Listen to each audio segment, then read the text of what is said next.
En Aragón Radio, Al margen de Fermat. Con Sixto Martínez y Diego Recaj.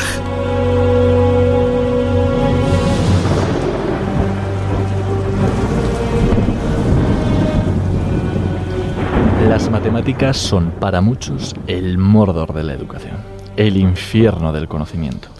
Para todos ellos suponen un calvario eterno en el que cada nuevo tema es una nueva y macabra herramienta de tortura a manos del sádico verdugo, el profesor, quien se regodea a cada cambio de curso de los nuevos y más potentes juguetes con los que desgarrar los cerebros de sus alumnos. Pero entre todos estos bastiones de este inframundo de las matemáticas, entre todos estos vía crucis, al igual que entre los demonios hay un Satanás que reina por encima de todos ellos, en las matemáticas hay un matrimonio de dos arpías cuyos nombres retumban en los oídos de todos aquellos que tuvieron que enfrentarse a ellas. Estas son las derivadas y las integrales. Hombre, Sixto, habíamos quedado en que el programa iba de quitar el miedo a las derivadas y las integrales, no de justo lo contrario. Hombre, pero a ver, he querido ser fiel a la realidad. Vamos a ver, estamos en las tinieblas, ahora ya buscaremos la luz, pero hay que empezar por donde empezamos. Bueno, en eso tienes razón. Y precisamente vamos a buscar la luz. En este programa vamos a quitar un poco ese miedo que hay respecto a derivadas e integrales, y para ello vamos a intentar traerlas al mundo cotidiano mediante ejemplos de nuestra vida cotidiana donde están presentes y aplicaciones que puedan tener. Además de algunas reflexiones sobre sus orígenes y sus fundamentos, que aunque a veces pueda parecer más aburrido, que aunque a veces se quede en el margen, pueden ser muy importantes para entenderlas bien. Bienvenidos al margen de Fermat.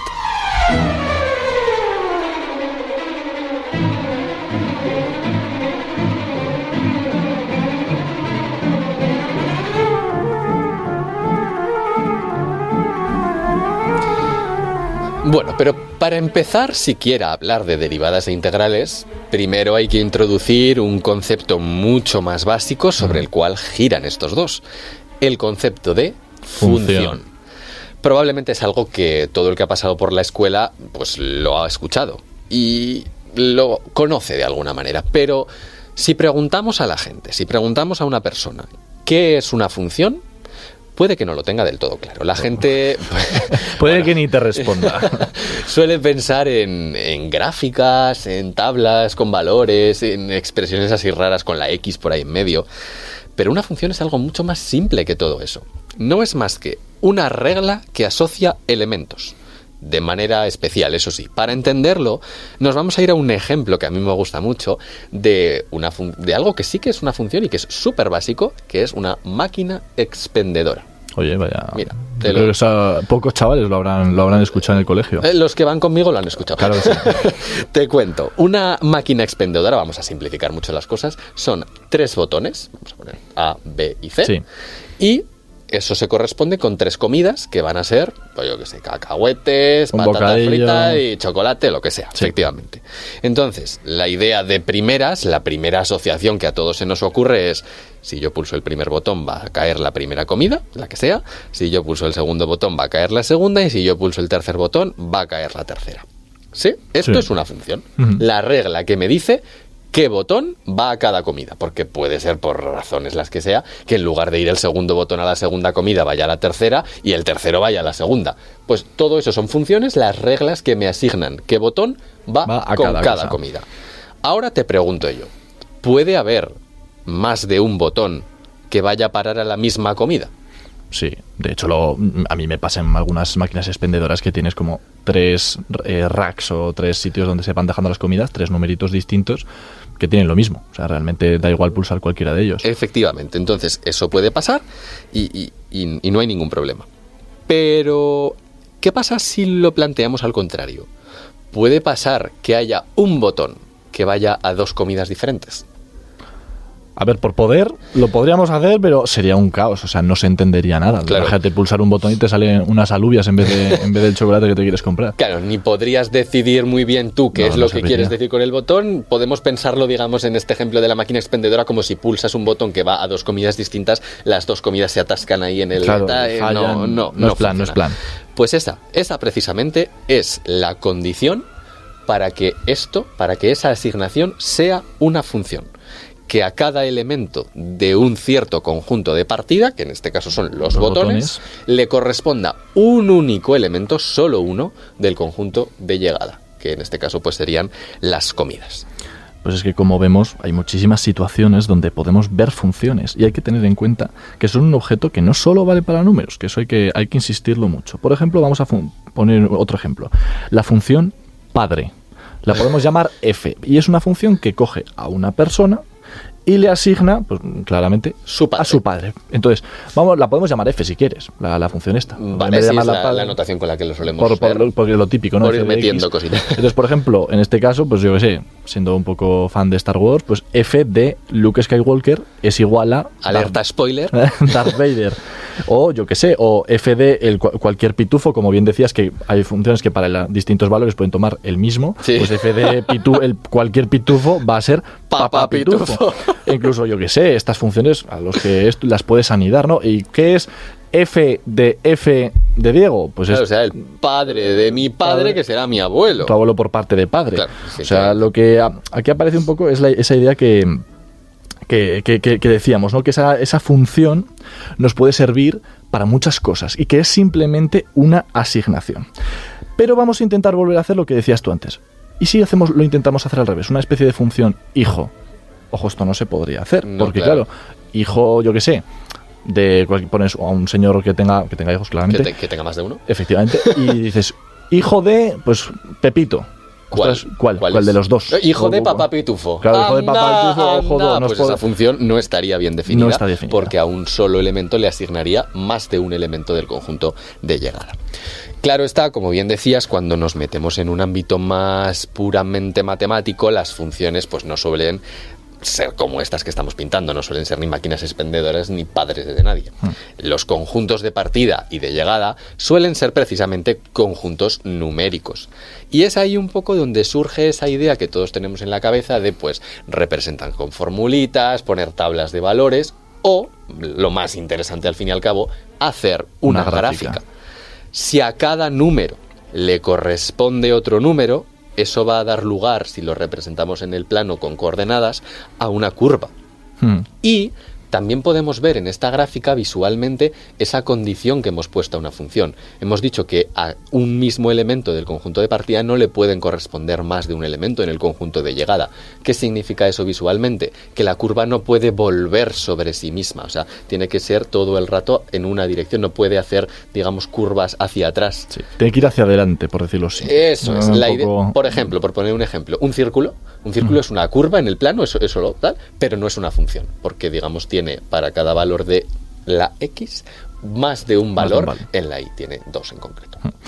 Pero bueno, aunque normalmente trabajemos con esas funciones que estamos diciendo siempre más matemáticas, ¿no? F de X, X al cuadrado, cosas de estas, seguimos viéndolas en nuestro día a día, aunque no, obviamente no nos las llaman funciones y no nos lo dicen. No hace falta irse más lejos que a las gráficas que podemos ver, por ejemplo, en aplicaciones como el Strava. Si tú sales a correr efectivamente, tú sales a correr por una montaña y te van dando, pues, tu velocidad, las pulsaciones para cada instante, la altitud, etcétera, etcétera, etcétera. Pero ojo, cuidado, como tú muy bien has dicho, un círculo es una figura, pero no es una gráfica. Entonces, el recorrido que nos saca, que es lo que también se suele subir, ese recorrido que tú has hecho, eso no es una función. No tiene por qué serlo. Si has corrido en línea recta, sí. Claro, o sea, pero si es una vuelta circular, pues eso no es tan fácil verlo como función. Pero todo lo demás, pues, por ejemplo, yo que sé, me voy a un ámbito completamente diferente. El precio de las acciones a lo largo del tiempo, cómo van creciendo, el precio de la luz, el precio de tal.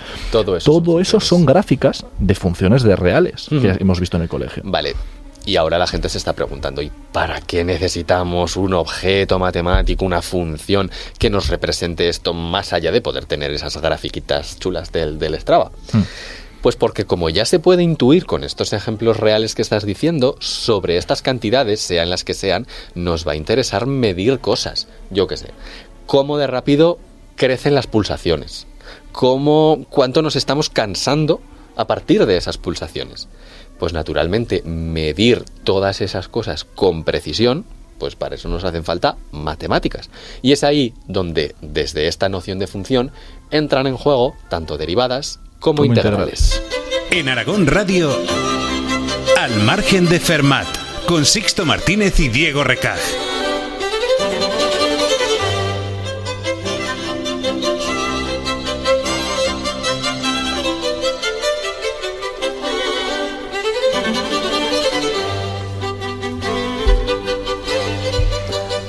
Como tú bien dices, Diego, una de las cosas que más nos interesa de saber de una función es cómo varía. Vamos a pensar, por ejemplo, en la función que a cada fecha le asigna el precio de la gasolina o que a cada casa le asigna el precio del alquiler. Otro melón. Por supuesto que nos interesa saber el valor, pero también nos interesa muchísimo entender cómo está cambiando. Claro. Para no hablar en abstracto, que siempre me lo pide el cuerpo, como nos suele ocurrir, vamos a pensar en una función concreta y vamos a intentar mantenernos en ella y no escaparnos. Bien. Y que casi todos la conocemos. Una función que a cada instante de tiempo nos da la distancia recorrida en un viaje en coche. Vale. O sea, la idea sería como, pues ese cuenta kilómetros que tenemos en el coche, lo que pasa es que el cuenta kilómetros va acumulando, pues vamos a poner que cada vez que cojamos el coche, el cuenta kilómetros se pone a 0 y a partir de ahí va saliendo esa función. De hecho, hay algunos coches más modernos que tú puedes tocar un botón y tienes un cuenta kilómetros local. Sí, la gente, por lo general, yo creo que no nos hemos ido muy lejos y va a saber lo que estamos haciendo. Pues si yo hago un viaje, por supuesto, al arrancar esa función, pues me asigna 0, o sea, al instante 0 que le va a asignar. No has recorrido nada, vale. Es que no me ha dado tiempo. Después de una hora, vamos a decir que me asigna 100 kilómetros, he recorrido 100 kilómetros. Pues aquí ya podemos decir algo, y es que lo que ha ido variando de media esta función es mi velocidad media, que son 100 kilómetros. ¿En cuánto tiempo? En una hora. Pues voy a 100. He ido más o menos de media a 100 kilómetros por hora. Muy bien ese más o menos, porque ya sabrán los oyentes que esto no pinta toda la película, aunque la velocidad media sí ha sido de 100 kilómetros hora. Tú seguramente no hayas arrancado el coche a 100, ni hayas ido todo el rato tal a esa velocidad tan concreta. Para nada. De hecho, tú todo el rato vas mirando eso, el velocímetro que te dice a qué velocidad vas en cada instante. En cada instante. Y eso se va moviendo. Pero aquí, si te paras a pensar, me surge una pregunta, porque es un poco raro, ¿no? O sea, si estábamos hablando de que la velocidad un poco necesitamos como 2 instantes sí, aparte de calcular y demás, ¿cómo puede ser que el coche te esté calculando la velocidad en un instante? Instantáneamente. O sea, tú ahora mismo vas a 60 kilómetros por hora, pero ya. ¿Cómo sabes ahora mismo si no tienes para comparar? Claro, ¿no? sí, lo que decíamos, la velocidad, ¿cómo la calculamos? Pues medimos cuánta distancia hemos recorrido en un intervalo de tiempo, claro, pero para poder calcular eso necesitamos que haya un intervalo de tiempo. Si es instantáneamente, ¿cómo lo haces? Es que parece que no se puede, ¿no? Pues la idea que podemos tomar aquí es ir cogiendo intervalos pequeñitos, cada vez más pequeñitos de tiempo. Vale. Y es que piensa que, a ver, de un segundo a otro, salvo que nos choquemos, Dios no lo quiera, ¿no? Nuestra velocidad tampoco va a cambiar tanto. No. O sea, si vamos a 100, al segundo siguiente, pues seguramente vayamos a poco más, o 100 o 90 y mucho. No va a cambiar. Sí. No va a cambiar de una manera casi significativa. Todavía va a cambiar menos si nos vamos a una centésima de segundo. Y así sucesivamente. Lo que estamos pensando es eso, en considerar intervalos cada vez más pequeñitos, en los que vamos calculando la velocidad media. O sea, no hacemos otra cuenta diferente que la que hemos hecho al principio con esa hora y los 100 kilómetros. Pero hacemos estos intervalos hasta que sean para infinitamente pequeños. Vale. Y eso matemáticamente a muchos ya les sonará, pero igual a otros no, se conoce con una palabra: límite. Volvemos un poquito a lo abstracto, es inevitable. Sí, ¿cómo? Vamos a irnos un poquito a las gráficas, a ver qué es lo que está pasando aquí. La idea es que, ¿cómo se visualiza la tasa de variación media sobre una gráfica? Pues estamos diciendo que estamos cogiendo un intervalo de tiempo, un intervalo de esa gráfica, y estamos viendo cómo la función crece o decrece. Pues para hacernos una pequeña idea, lo que hacemos es, la gráfica puede ser todo lo complicada que quieras, lo que hacemos es trazar una recta que pase por esos 2 puntos. Y la pendiente de esa recta, el cómo crezca o cómo decrezca esa recta, eso es la tasa de variación media. Simplificar digamos, el camino que hace la función a una simple recta. Una recta que naturalmente, como hay 2 puntos, va a ser secante a la función, va a cortar a la función en esos 2 puntos. Claro, esa idea de que tú vas haciendo los intervalos cada vez más pequeños, en el límite, en ese infinito, los 2 puntos donde tú estás calculando esa tasa de variación media, donde esa recta corta a la función, se fusionan en uno. Esa recta secante pasa a ser una recta tangente. Y es ahí de donde surge pues la definición, esa pendiente de la recta tangente, que es la definición que todos hemos escuchado de la derivada. Pues yo aquí voy a hacer un esfuerzo y voy a intentar volver al mundo terrenal y vamos a volver a esas gráficas del Strava, ¿no? Vamos a decir la de la altitud. Ajá. La gente, si todavía no entiende muy bien lo que es la derivada, se lo voy a dejar muy claro. Si la derivada es muy alta, entonces esa pendiente inmediata, esa pendiente tangente, un poco el cómo tendríamos los pies de girados, ¿no? de inclinados, por la montaña. Si es muy positiva es que está muy empinado y creedme que vais a sudar, pero vamos, como cerdos. Si la pendiente es negativa, todo lo contrario, pues es que digamos que la pendiente inmediata donde estamos puestos es hacia abajo, por lo que vamos a ir mucho más libres, pero ojo, si es demasiado negativa, porque entonces es que es un terraplén y ya ahí sí vamos del todo rápido. Y pues si estamos si la derivada es más o menos cero, lo que nos dice es que tenemos los pies en plano, es decir, que ni hacia arriba ni hacia abajo. Justo por ahí iba a ir yo, porque de esa observación, de ese hecho de que cuando tú estás en algo plano, como no estás ni creciendo ni decreciendo, la derivada va a ser cero.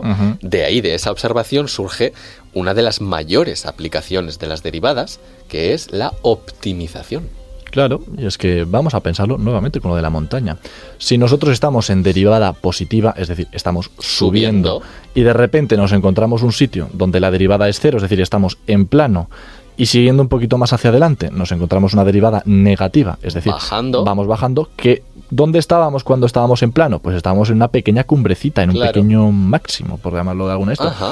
Y al revés, vamos a decir que estamos en derivada negativa, ¿no? Vamos bajando, de repente llegamos a derivada cero, es decir, en plano, y después derivada positiva, subiendo. ¿Qué nos hemos encontrado? Pues un pequeño valle, un valle, ¿no? Algo así. Como un mínimo, una cosita así. Pues como tú ya bien estás diciendo, esos puntos formalmente los llamamos máximos y mínimos, donde una función deja de crecer para después de crecer o viceversa. Esa es un poco la idea de máximo o mínimo. Y por lo que acabamos de ver, en esos puntos concretos, la derivada es cero y de eso nos vamos a poder beneficiar sí o sí. Y es que es de muchísima utilidad, aunque se dice mucho, es que yo quiero insistir, es muy, muy, muy útil. Y aquí queremos traer un ejemplo que nos propuso un chico cuando salimos a la calle hace el programa anterior o hace un par de programas. Sí. Y es que nos contaba que él quería pues que las matemáticas estuviesen un poco más motivadas por pues, problemas del mundo real a la hora de enseñarla. Y nos planteaba el siguiente problema, que es bastante interesante, de por qué las latas de Coca-Cola son así. O sea, el problema formalmente es el siguiente. Tú quieres hacer una lata, vamos a asumir cilíndrica, las hendiduras nos olvidamos de ellas, en la que quepan 333 mililitros, que es como la medida estándar. Sí. Y lo que queremos es gastar la menor cantidad de metal. De metal que recubra posible, la lata. ¿no? Ajá. Porque eso al fin y al cabo va a reducir el coste de producción de la lata. Efectivamente. Entonces, ¿cómo podemos hacer esto? Es decir, ¿cómo podemos hacer esa función? ¿Cómo buscamos aquí las cosas? Bueno, pues al fin y al cabo podemos pensar en, pues eso, una función que, teniendo en cuenta ese volumen fijo, esos 333 mililitros, teniendo en cuenta eso, nos dé el valor de la superficie de metal según las dimensiones del cilindro, que van a ser pues el alto y el radio, digamos, de la lata. Y una vez que tengamos esa función que nos da la superficie de metal, dependiendo de los valores esos, pues buscaremos dónde se encuentra el mínimo de esa función utilizando las derivadas. Allá donde esté ese mínimo, querrá decir que esas dimensiones concretas de radio y altura nos garantizan una menor superficie de metal y por lo tanto un menor coste de producción para un mismo volumen fijo. Y bueno, aquí vamos a hablar ahora finalmente, para cerrar esta sección ya, de un par de cosas que aunque no vamos a entrar mucho, pero también son interesantes. La primera es que esto que me dices de optimizar el radio, el tal, es decir, incluso nos lo podemos imaginar si llevamos esa función a la gráfica, ¿no? Nos la podemos imaginar justo como es una montañita y nosotros lo que queremos es llegar a la cumbre o justo en este caso al valle más profundo. Y otra cosa que también es un detalle que da para muchísimo, pero tampoco queremos entrar demasiado, es que estas herramientas de la derivada se pueden anidar como las muñecas rusas y podemos calcular cosas como la derivada de la derivada. Wow. Y esto puedes decir, bueno, ya estamos. Ya han llegado los matemáticos, ya están empezando, que si las cosas imaginarias y esto no sirve para nada. Pues no, aunque pueda parecer una cosa absurda, sigue siendo útil y de hecho mucho. Vamos a volver al ejemplo del coche. Nuestra función era la distancia recorrida, es decir, el cuenta kilómetros. Sí. La derivada de dicha función, la función distancia recorrida, nos da la velocidad en cada instante. Es decir, la función derivada de tal en tal instante es la velocidad, lo que me marca el velocímetro en ese momento. Entonces, la derivada de la derivada, cuidado, la derivada de la velocidad es el cómo está cambiando la velocidad En cada instante. En cada instante. ¿Y qué es cambiar la velocidad? Hombre, pues es acelerar o frenar. Decelerar, sí, claro. Entonces, sí que es verdad que esto cuesta un poco más de verlo, porque así como en el coche tenemos un dial que nos dice, pues vas a 30 kilómetros, a 50, no sé qué, la aceleración muchas veces no las puedes medir. Pero yo que soy con el coche bastante friki, toco todos los botones, hay un botón que te permite ver cuál es el consumo inmediato, lo que está gastando el coche en ese instante. Normalmente otra derivada, otra historia. Y aunque, si bien es cierto que no es exactamente lo mismo, porque el coche consume por otras razones, pero si tú vas en plano, vamos a decir, si tú ves un mayor consumo, es que el coche está haciendo más trabajo y por lo tanto está acelerando más. Y si vemos que el coche está en cero, es porque no está haciendo ningún esfuerzo y seguramente estés pisando el freno y por lo tanto estás intentando decelerar. Es decir, que esa segunda derivada nos es muy útil. Y cuando vamos en coche, aunque nos parezca una cosa muy abstracta, estamos teniendo en cuenta una función, la distancia recorrida, su derivada, la velocidad, y su segunda derivada, que es lo que estamos acelerando todo. La derivada, la derivada de la velocidad, en este caso la aceleración.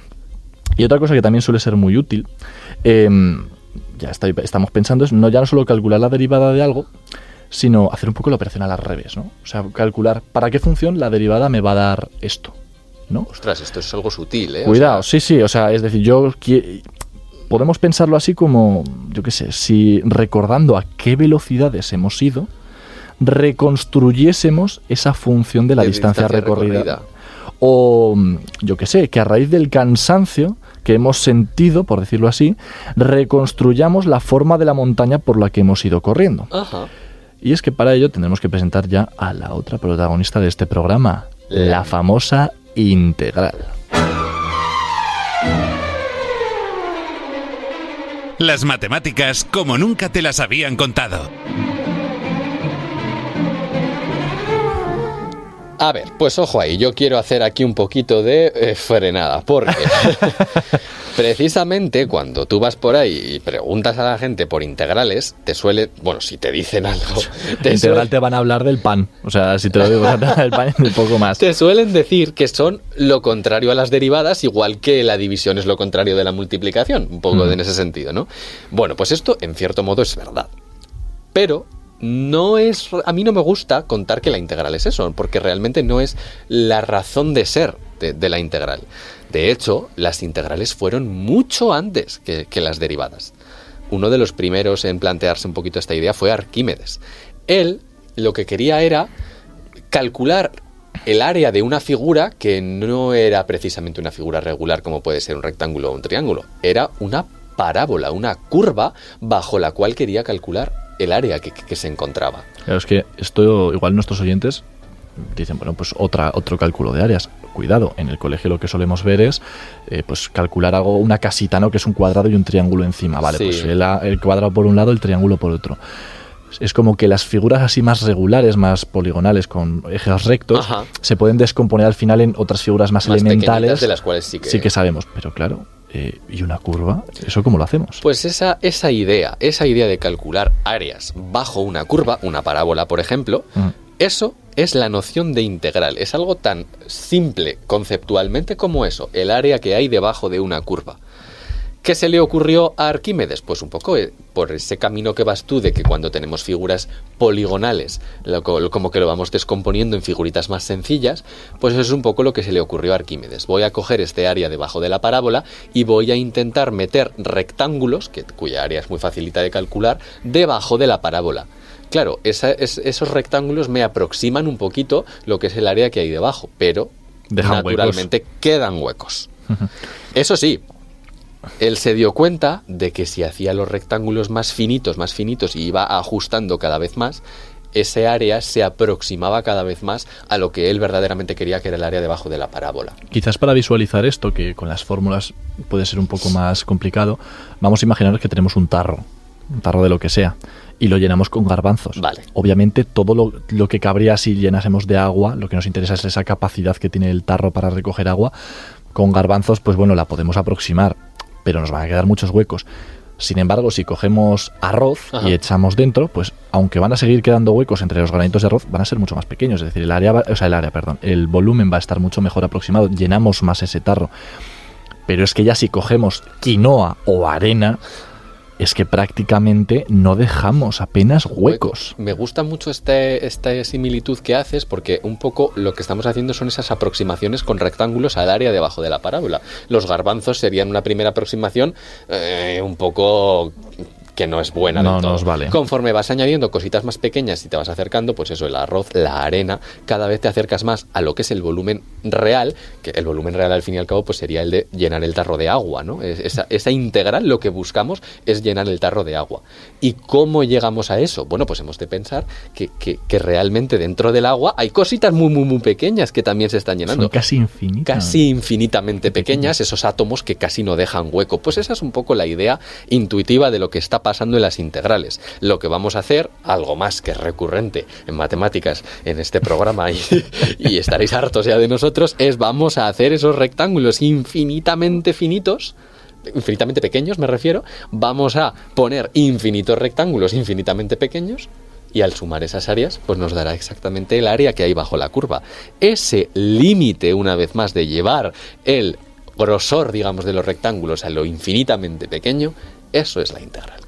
Diego, nuestros matemañicos no pueden más. Basta de límites.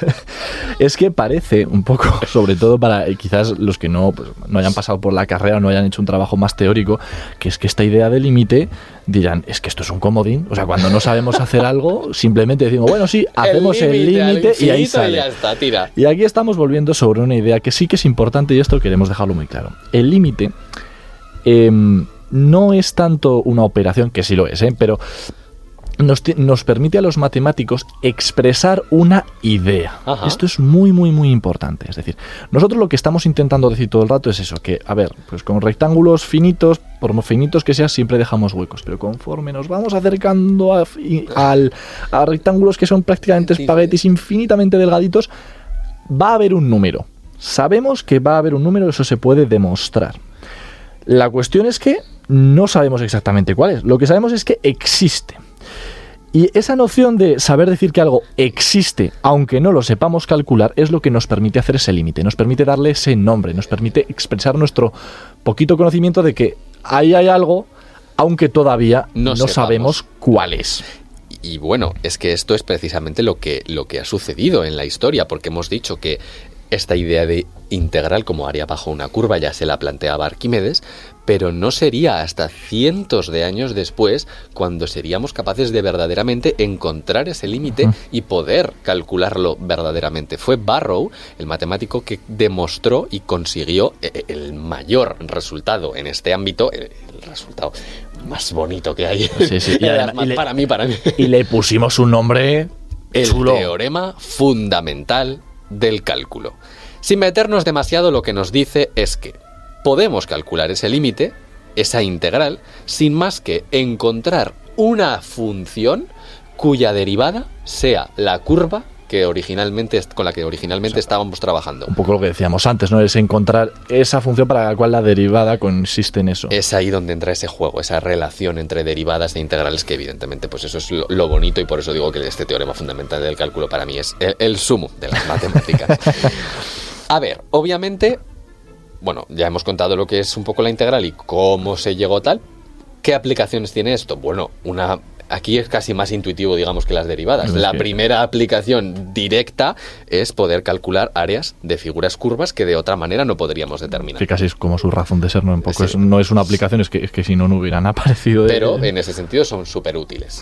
Otra idea, con lo que hemos introducido antes en esta sección y de lo que estábamos hablando, es poder reconstruir un poco una función, ¿no? O sea, a partir, digamos, de esa velocidad, pues poder ser capaces de hacer la integral y reconstruir la función de posición. Ajá. Como ir un poco al revés. Es decir, antes podíamos de la función ir hacia adelante calculando derivadas, pues ahora a partir de las derivadas, que a veces son más fáciles de obtener, podemos ir hacia atrás calculando las integrales. Esas son como aplicaciones un poquito básicas respecto a lo que hemos contado que son las integrales, pero es que la cosa va más allá.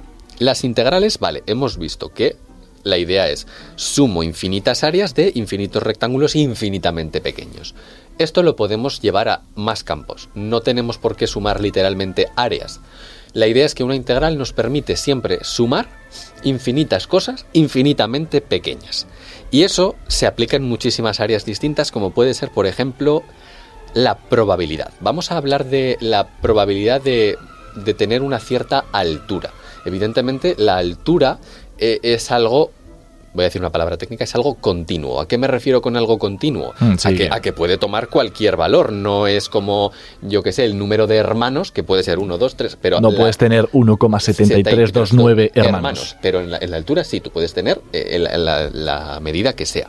Vale, ahora te pregunto yo, ¿cuál es la probabilidad de medir exactamente 175,000000000 centímetros?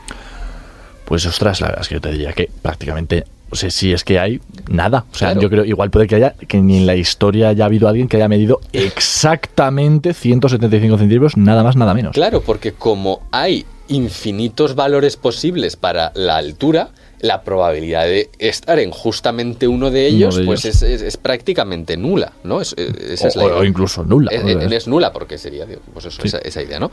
Pero, ¿cuál es la probabilidad de medir entre 170 y 180? Hombre, aquí sí que ya tiene que haber un valor. Yo Hay conozco mucha gente. yo conozco un montón de personas que miren justo ahí en ese intervalo. O sea, ahí tiene que salir algo. ¿Y cómo puede ser entonces que si la probabilidad de cada uno de esos valores es nula, cuando los sumamos todos entre 170 y 180, sí que haya una probabilidad que tenga un cierto valor? Pues a ver. Pues esa es un cuidado. poco la idea, ¿no? Pues que tenemos unos valores concretos que son nulos, pero cuando los sumamos todos juntos, eso deja de ser nulo. Bueno, pues la idea intuitiva un poquito que hay ahí detrás es que esas probabilidades no es que sean como tal nulas, es que son tan infinitamente pequeñas que por sí solas son nulas, pero cuando las vamos juntando todas con la integral, pues las sumamos todas y eso sí que nos sale un resultado no nulo. A ver, cuidado. Vamos a resumir un poquito. Estamos viendo por un lado que esas derivadas que veíamos en la sección anterior nos permiten calcular tasas de variaciones, cuando el tiempo tiene una variación infinitamente pequeña, es decir, en un instante. Eso es. Las integrales, un poco, lo que hacen es que calculan sumas de cosas que son pues infinitamente pequeñas, es decir, que no son nada, pero sí son. O sea, tampoco son para olvidarse, hay que tenerlas en cuenta porque cuando se juntan en infinitas de ellas, sí que hacen algo. Y esa idea que llevamos... digamos que llevamos todo este programa de llevar al límite lo infinitamente pequeño, es que es un poquito complicado de entender. Complicada de entender para nuestros oyentes, complicada de entender para nosotros y complicada de entender sobre todo para la gente que hizo esta teoría y que a lo largo de la historia se ha enfrentado a esto. Es un tema que supuso muchísimos quebraderos de cabeza a los matemáticos que desarrollaron estas teorías, todo ello en torno a un concepto que costó precisamente mucho entender, algo que se llama infinitésimos. Pero esto es mejor dejarlo para otro programa, para otro margen.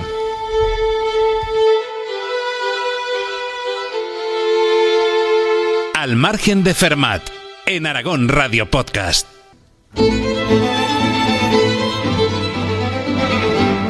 Y bueno, para cerrar este programa, lo que sí que queremos es volver primero un poquito a ese miedo, a ese desagrado que las derivadas, las integrales producen en los estudiantes. Y es que aquí sí que hay que decir que a menudo la enseñanza de estos objetos matemáticos en la secundaria, en el bachillerato, se limita a meros cálculos de derivadas e integrales de funciones ahí sin ton ni son. Lo cual, pues eso, justifica un poco ese mal primer contacto, porque ya no las visualizamos, no entendemos de dónde surgen o para qué pueden servir. Y esperamos que este programa os haya servido precisamente para suplir eso y eso sea lo que os llevéis, que a menudo falta muchas veces en esa educación matemática porque es que vamos de corridillo y no nos podemos perder en discusiones filosóficas.